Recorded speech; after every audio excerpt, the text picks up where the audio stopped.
Our deepest fear is that we are powerful beyond measure. It is our light, not our darkness, that most frightens us. Your playing small does not serve the world. There is nothing enlightened about shrinking so that other people won't feel insecure around you. We were all meant to shine as children do. It's not just in some of us, it's in everyone. And as we let our own light shine, we unconsciously give other people permission to do the same. As we are liberated from our own fear, our presence automatically liberates others. This quote, these students, this morning's program, offer to you everything that is most good and right with the college at Brockport. What's more, this quote, these students, and this morning's program offer to you possibilities and permissions, and maybe even some prodding, to take all that is good and right about this college and build something better for yourselves, for the community you join today, and for the communities you will join in 2, 3, 4, or 5 years from now. And all of those communities need and deserve our best. We cannot check a news feed or get a text alert without seeing communities divided, divisive, and most unfortunately, deadly. A fear that causes many to shrink into the darkness. Many, but not all. I joined this community just over a year ago and have often referred to us as Brockport Bold. But I wasn't quite right. This place is also Brockport Brave. As the quote reminds us, it takes courage to search for, to explore, and to own your light. And we are a community brave enough not to shrink into the darkness, but to keep seeking and fighting for our light. We don't always get there. We often face setbacks. We have dark moments. But rather than shrink, we go bold and we go brave. We come together, we grow uncomfortable, we listen, and sometimes we find a bit more of our light. And each time we do that, we liberate a few more of us to do the same. I would, in fact, offer that it is not the community who never gets it wrong, but rather the community that, when they get it wrong, does not give up or give in, and does not shrink. That is the most courageous of communities. That is the community Brockport aspires to be each day. That is the way we hope you will aspire to contribute each day. But we do not expect you to figure this out alone. Today's program is full of people who find light rather than darkness, and who do so over and over again, despite obstacles both big and small. Today's program is full of people who love Brockport. Their presence is encouraging, their work inspiring. Look for today to remind us of principles embedded in what it means to be a better community here at Brockport. Look for today to repeatedly support the notions that connections and community are essential. And finally, look for today to liberate you as an individual powerful beyond measure, to create better communities in and beyond Brockport, even when, or perhaps especially when, it is difficult to do so. With that, I am so excited and honored to turn the stage over to Mr. Sean Brown and his team of young people from Rochester's Teen Empowerment, Jacarl Hill, Kiera Johnson, Shalinda Bowler. Please join me in giving each of them the warmest of Golden Eagle welcomes. Yay! Thanks for coming here tonight.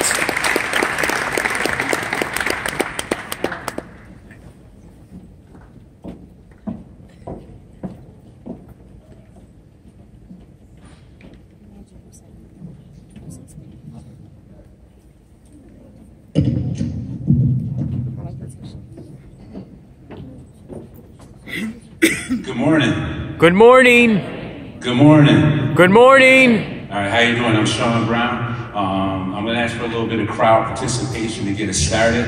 I'm going to need you throughout our program. We're going to need your energy and your voice to kind of help us get through it, all right? So I want you to make some noise if you're from the New York City area. All right. Albany, Schenectady, Troy in the house? Okay. Syracuse? Buffalo? Southern Tier? North Country? Folks from outside of New York State? Rochester. Aye!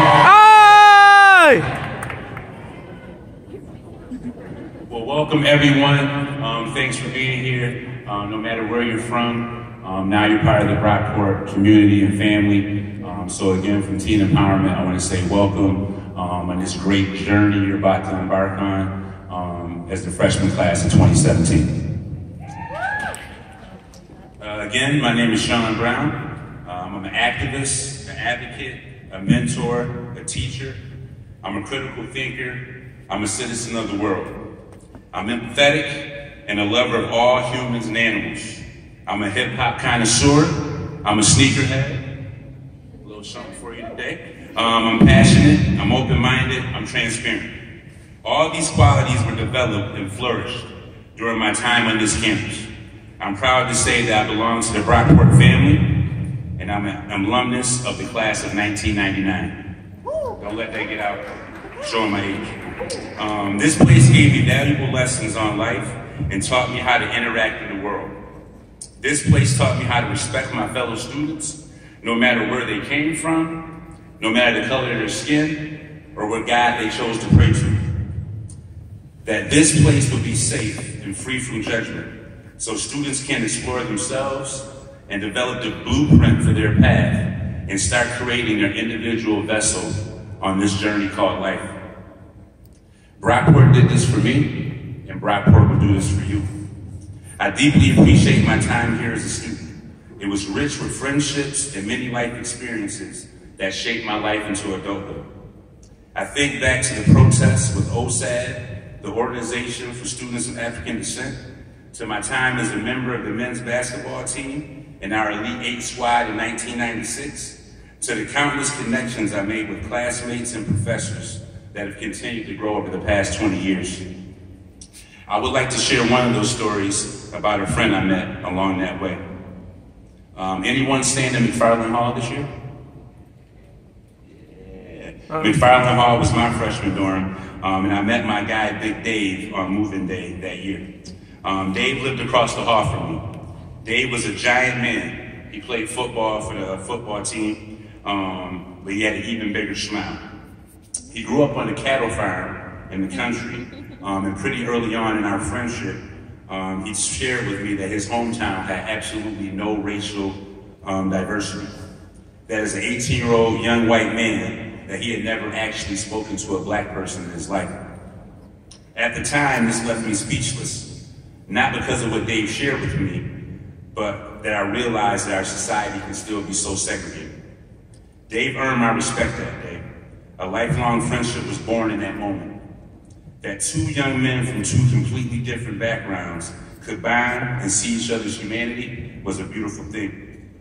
So freshman class of 2017, I salute you and I say welcome. I urge you to push outside your comfort zone and to get involved in as many clubs, activities, and groups as possible. Please fully engage in everything Brockport has to offer.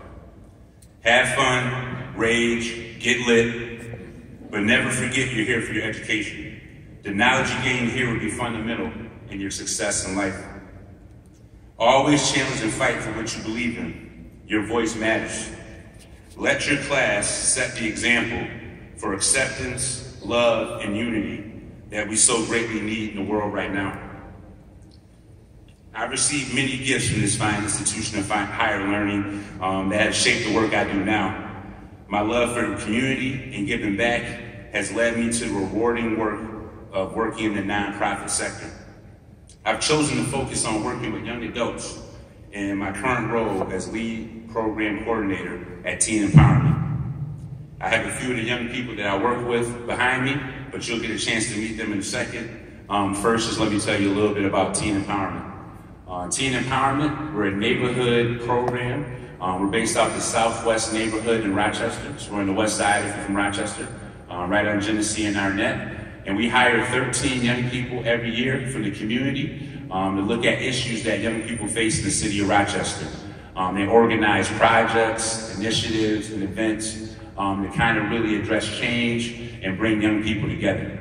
One of the main ways we share that message of hope and nonviolence and bringing people together is through the verbal arts. So these young people perform poetry, rap, skits, spoken word that really get at what young people are going through. Topics like racism, poverty, education, housing, and how we can kind of better support and love each other in the Southwest community. So I think without further ado, I'm going to pass the mic on to the young people. So I'm an old guy now, you guys don't care about what I got to say. But listen to some of your contemporaries. And again, really use this opportunity as you have now at Brockport to really find yourself, grow, and really be the change you want to see in the world. Thank you. Thank you. Oh, and we do care about what you have to say. Thank you, brother. Age doesn't matter one bit to us. Hello. Hello. My name is Shalinda Bowler. I am a 2017 graduate. I graduated from Rochester Early College, and I plan on attending MCC this coming spring. I've been a youth organizer at Teen Empowerment for 2 years now, maybe going on 3 or something like that, you know. I'm a real cool individual. I'm not a sneakerhead or nothing like that, but I got a dope personality, you know. So I got a piece for you guys today. I didn't title it, but here it goes. Project Babies turned disaster. Dehumanized and mistreated. Shunned at lunch, she sat in the back of the school bleachers. Nobody paid mind to her potential when soon she began to give up mentally shackled and yearning to run free. She was just like you and she was just like me. Taking a pen and pad the only time she felt relief. Felt that she had a voice, but for some reason it didn't work. Because nobody paid attention when she got the guts to speak. With that pen she wrote a story, with her tears as she cried. About 2015 and that triple homicide. About 2013 when her mom and dad split because he had a drinking problem and a lady on his side. About that girl she just met. She really made her heart smile. Life was hard trying to survive, but she made it worthwhile. And at times I know it's hard just to see her worthwhile. Society looks down, but I just wanted to see her smile through all the pain. When she looks at her reflection, she sees a broken figure. They say it's beauty within, but she sees the bigger picture. What she sees is the trauma that makes you want to reconsider because the melanin she was blessed with is all too unfamiliar. You see a group of thugs. She sees otherwise. Poverty and oppression, nobody to call on when she needed to ask some questions. Nobody to say I love you, never put no one above you. No role models to foster her and teach her valuable lessons.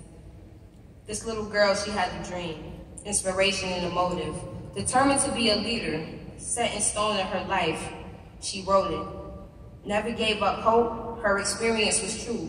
This was her perspective through the eyes of the youth. Thank you.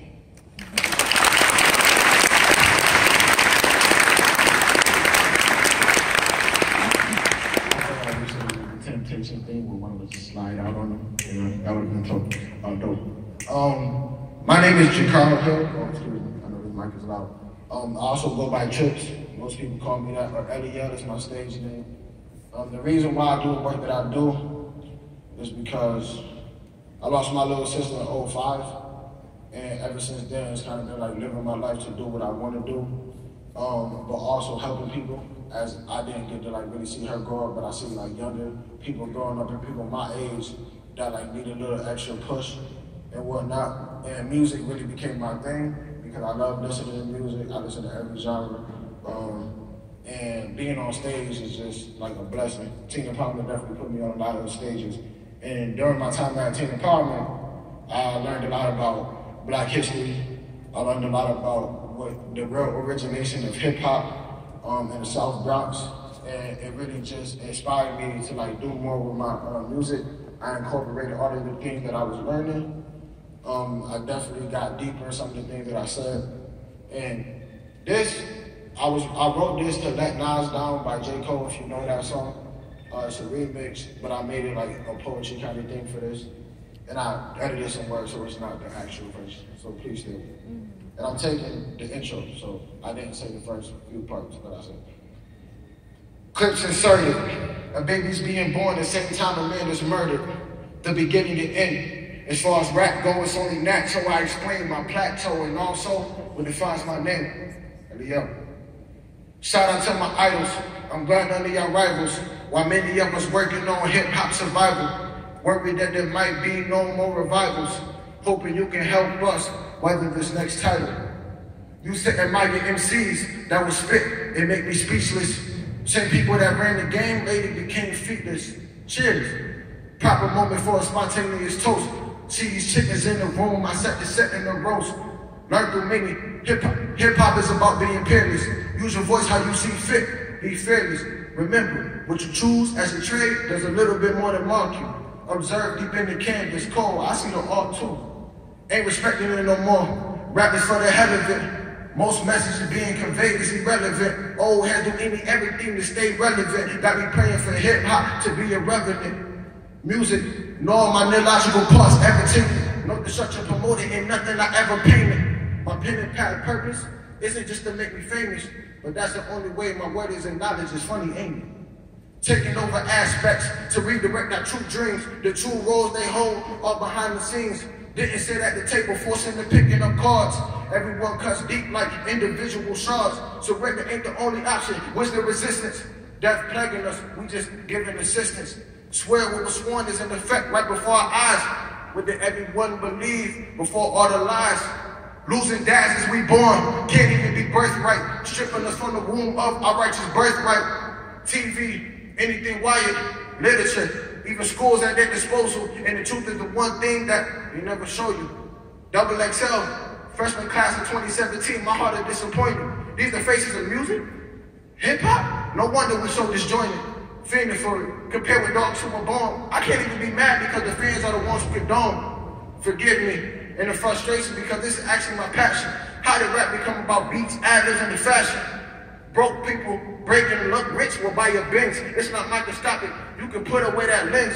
Hate on me because I actually sit and criticize. Music used to connect people, not make them digitize. It seems though, following the popular has been embedded in. I see a lot of head, it's died, dreaded in. People settle for less, even from life decisions, to finding better friends. You still can't visualize what's the problem? Well, nobody got a better pen. God. Yay, that was good. So I guess I mean that y'all ready for my rap, right? Yeah, ready for my rap, right? That was a good rap. I'm not rapping today, though. I don't rap. Okay? I'm doing a speech for y'all. Now, my paper situated.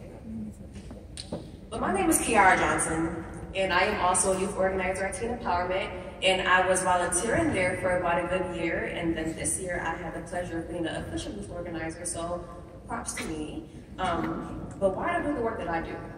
For a lot of reasons, and so just a little speech for y'all. Every single day reminds me of why I love to do this work that I do every single day. And sad as it seems, the pain, trauma, and frustration just happen to be the fuel to that fire. You see, the struggle that I was in, and the one that I'm still in now, just seemed to push me to do this work. Being activist, that's it. Sorry. Organizing and being willing to help my community. Not because I felt obligated to, but because I truly wanted to.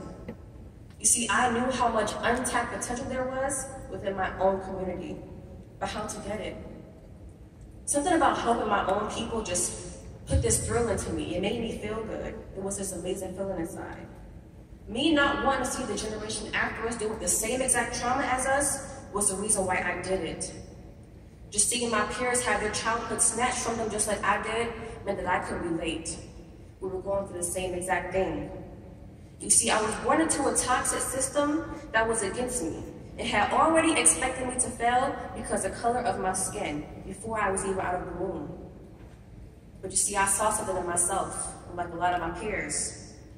Some of them saw no value in themselves when they looked in the mirror. Maybe it was because they had no value in their own history. Maybe they didn't even know it. But I wanted to help our youth, but I had to help myself first. When my neighborhood started to crumble and change drastically over the years, I saw a lot, I've been through a lot, and I was almost consumed by a lot. And it took me some time, but soon I knew that my current situation did not define me. And just because I was born into a bad situation didn't mean that it was right. I did not have to stay in it. And even though in that moment it was so difficult, that did not mean that it was impossible to fix. And so what did I do? I kept trying. And even in those moments where I felt like I couldn't go on anymore, I kept going because it was in my heart. It wasn't for the fun of it, it wasn't for the fame, and it wasn't for people to say that Kiara is a good person. It was because I wanted to end that struggle, the same one that my ancestors went through. So constantly having to explain that being pro-black did not mean that I was anti-white to my peers every time they knew about it was so difficult for me. And always having to implement my black intelligence a little bit more in situations of being stereotyped. And I mean, always being asked that question, why is it always about race? But I mean, that's another conversation for another day. But educating myself on my own history, all while fighting for Pan-African studies, was all that I wanted to do. But I still never understood, and I still don't understand why my history is separate and unacknowledged from white history, as if black history isn't American history. And it's not to make anyone feel bad, but it's the truth.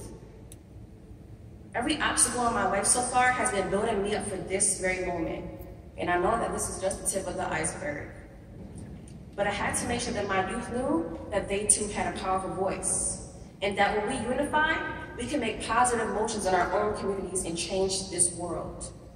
The education is important, and to never let you feel obligated because of the negative things that is implemented to you.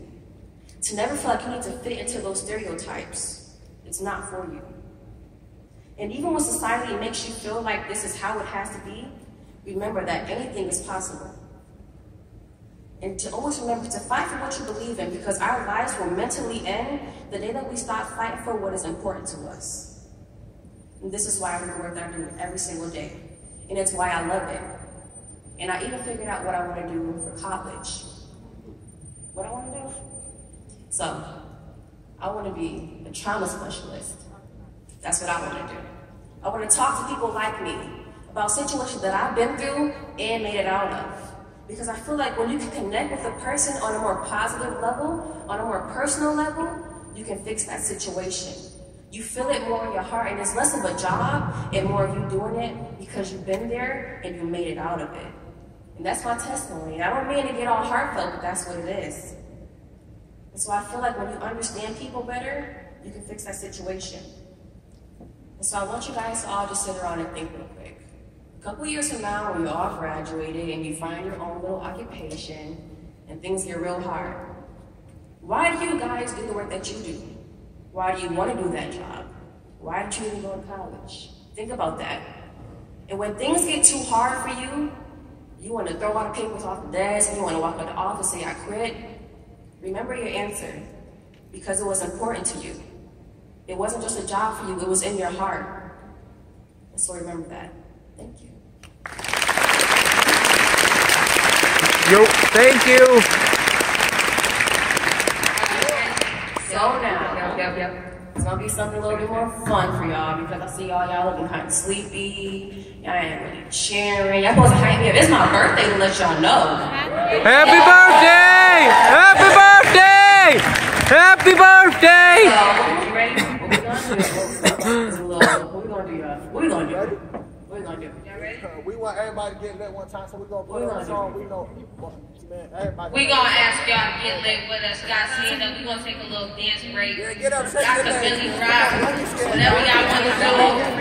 Get lit. Can I dance on the stage? Right now, y'all be getting lit. Somebody partying. It's okay. Yeah. All right. Y'all don't gotta be scared. I can't hear you. Hey, the beat ain't come on here already. Yo, that beat is going up, man. They like, you know what I'm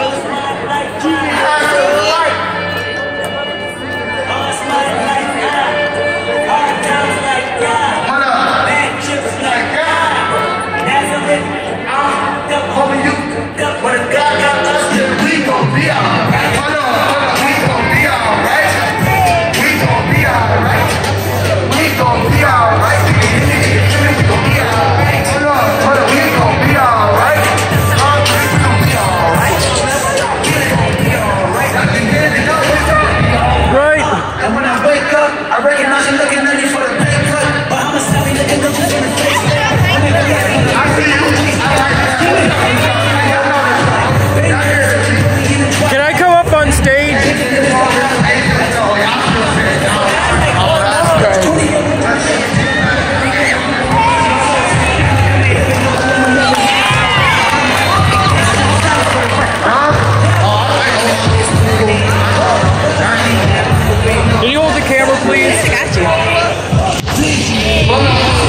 them on the.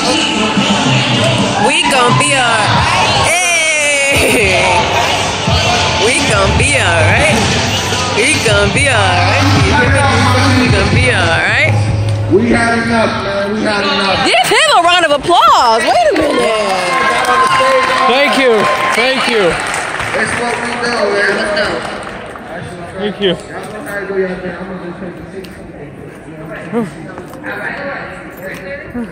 You know, so now Shalinda and I are going to do an interactive, and at Teen Empowerment, we give that every single way to start our day off. And so we're going to give like directions. We're going to jump right into it. All right, so now we're going to do an interactive called Stand Up, Sit Down. So basically, I'm going to say a statement, and if that statement applies to you, you're going to stand up and do the motion that goes with the statement. You got it?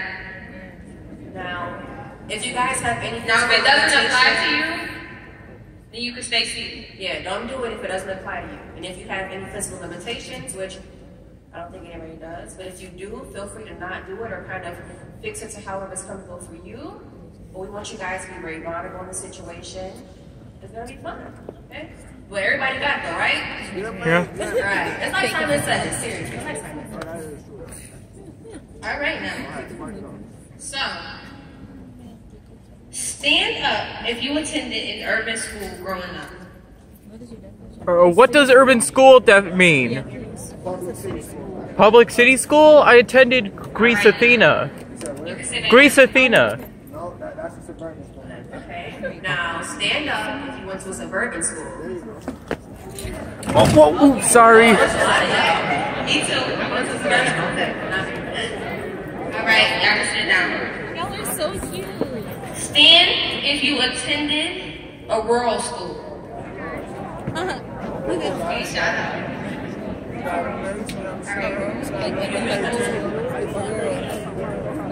Now, stand if you went to a private school. Oh, private school is where? We got a few of them. Okay. They don't want to go to no Right, private that's school. it now.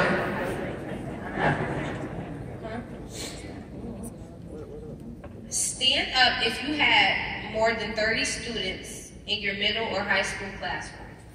Oh, y'all crazy. What? I have like... All right, I can stand up. Now, this was a fun one. Pose for your yearbook photo. Everybody stand up and pose for your yearbook photo. I know y'all all right. I see that. We got the kids right there.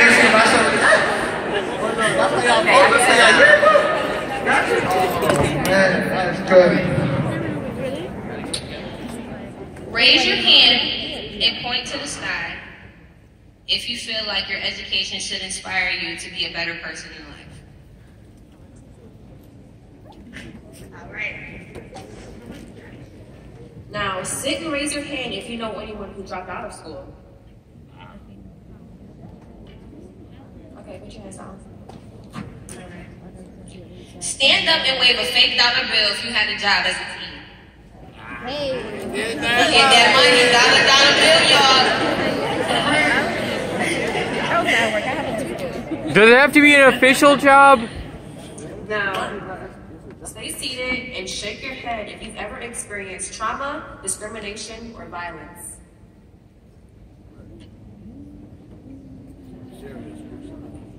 Okay.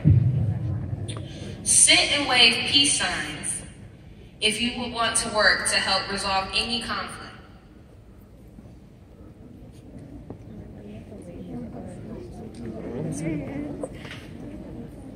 I'm applying to be a night desk attendant, and part of that may involve a conflict resolution, so that's why I waved. That's great. That's beautiful. Now stand and sit with your fist in the air if you've ever spoken up for something that you believe in. Stand with Oh, stand up. Sorry.